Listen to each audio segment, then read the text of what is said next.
பெண்ணே, நீ கலங்குவதற்காக பிறக்கவில்லை. கதிரவன் போல் ஒளிர்வதற்காக பிறந்துள்ளாய். மற்றவர்கள் நிழலில் நீ வாழ பிறக்கவில்லை. உன் நிழலில் மற்றவர்கள் வாழ பிறந்துள்ளாய். ஓர் ஆணுக்கு பின்னால் பெண் என்பதற்காகவா நீ பிறந்துள்ளாய்?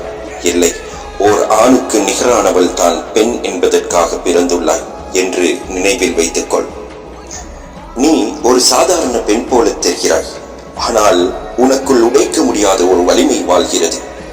வாழ்க்கை உன்னை பலமுறை சோதித்தாலும் ஒவ்வொரு முறையும் இன்னும் உறுதியுடன் எழுந்தனில்.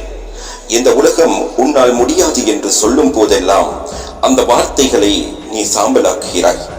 ஏனெனில் நீ ஒரு பெண் மட்டுமில்லை, வலியை சக்தியாக மாற்றும் இந்த உலகத்தின் உண்மையான சக்தி.